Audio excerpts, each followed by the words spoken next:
भारत के सभी राज्यों की खबर SNS न्यूज चैनल पर, खबर जो आपको रखे सबसे आगे।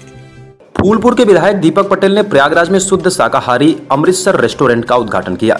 विधायक पटेल ने फीता काटकर रेस्टोरेंट का उद्घाटन किया, जिसके बाद रेस्टोरेंट के प्रोपराइटर राजेश जायसवाल ने उनका पुष्पगुच्छ और अंग वस्त्रम से स्वागत किया। रेस्टोरेंट के पहले दिन को उत्सव के रूप में मनाने के लिए केक भी काटा गया। इस अवसर पर विधायक पटेल ने सरकार द्वारा GST दरों में कमी की सराहना करते हुए कहा कि शुद्धता पर ध्यान देने वाले रेस्टोरेंट का खुलना एक सराहनीय कार्य है।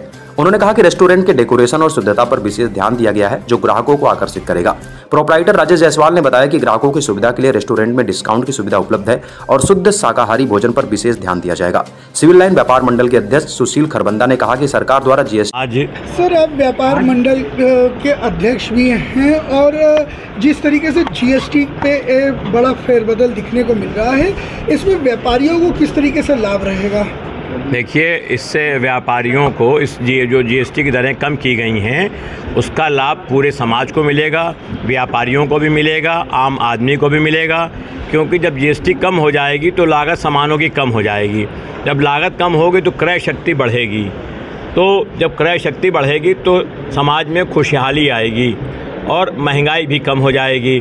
दूसरा ये है कि आपने रेस्टोरेंट की बात की थी हमारे विधायक जी से, तो रेस्टोरेंट पर भी GST की दरें कम हो गई हैं, आपको जानकारी देता हूं। और इसके अलावा जैसे अब विधायक जी ने कहा है कि करीब करीब सभी जो जीवन उपयोगी रोज़मर्रा की चीज़ें हैं सब पर GST कम हुई है और इसका लाभ व्यापारियों को, आम ग्राहकों को, आम जनता को, सबको मिलेगा। क्रय शक्ति बढ़ेगी, बाज़ार में खुशहाली आएगी। मैं सुशील खरबंदा, अध्यक्ष सिविल लाइन्स व्यापार मंडल। सर, महंगाई के इस दौर में आपने एक सस्ता और अच्छा वेजी रेस्टोरेंट का जो कंसेप्ट आप लेकर आए हैं, इसके पीछे का आपका उद्देश्य क्या था? भैया, इसके पीछे ये उद्देश्य है कि एक सस्ता और अच्छा और शुद्ध शाकाहारी का हम लोगों ने यहाँ पास एक रेस्टोरेंट खोला हुआ है। और यही है कि अभी विधायक जी आए थे, उन्हीं से हमने यहाँ ओपनिंग कराई है। उन्होंने ही वही आए हुए थे विधायक जी दीपक पटेल जी, उन्होंने ओपनिंग की भी है। एक अच्छा और शुद्ध शाकाहारी, साफ़ सुथरा, और यही मतलब किस नाम से खोला है? ये अमृतसर रेस्टोरेंट के नाम से खुला हुआ है। ये PT Tandon road, civil line, high court के पास। नाम आपने दिया तो क्या कुछ पंजाबी खाने भी यहाँ पर रहेंगे? हाँ, पंजाबी खाने भी रहेंगे, सारी चीज़ रहेंगे और बस ऐसे ही सब खाने के लिए रहेगा। शुद्ध और अच्छे और मतलब नॉर्मल रेट पर रहेगा, शुद्ध शाकाहारी रहेगा भैया। और रेट जी। आपका नाम? मेरा नाम राजेश जायसवाल है। मैं जायसवाल ट्रेडर्स मेरी फर्म का नाम है। बहादुरगंज सुलाकी चौराहे पर भी मेरी एक फर्म है जायसवाल ट्रेडर्स के नाम से, और एक यहाँ पास अभी नया होटल खोला हुआ है मेरा। जी, आज आप एक होटल के उद्घाटन समारोह में आए हैं, आपको कैसा लग रहा है और इस पर किस तरीके से आप क्या कहेंगे? इस नवरात्रि की पावन बेला पर प्रयागराज का हृदय जो सिविल लाइन्स है, वहाँ पर आज अमृतसर रेस्टोरेंट का उद्घाटन हुआ है।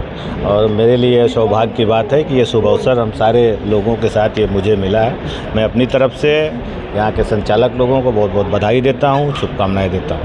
सर, बात करें तो आज जैसे GST पर आज से शुरू भी हुआ है सरकार का, लेकिन रेस्टोरेंट्स में जिस तरह से GST में बढ़ोतरी हुई है, जिसकी वजह से रेस्टोरेंट्स का खाना महंगा हुआ है, तो कहीं ना कहीं सरकार को इस पर ध्यान देना चाहिए था। सरकार ने ऐतिहासिक कदम आदरणीय मोदी जी की सरकार ने उठाया है और 99% सामान पे GST की दरें अच्छी खासी कम हुई, दवाओं पे, गाड़ियों पे और जो दैनिक उपभोग की वस्तुएं हैं, और जिसका आगामी समय में जिसका असर बाज़ार में आपको दिखाई पड़ेगा और बहुत सारी चीज़ें सस्ती होने वाली हैं। तो आज के दिन हम लोग इसी अभियान में सुबह से ही लगे थे, हमारे प्रभारी मंत्री जी आए थे कि लोगों को इसके बारे में बताना और सचेत करना कि अब नई GST के दर लागू हो गए हैं और इसका फ़ायदा आम जनमानस को मिलने वाला है।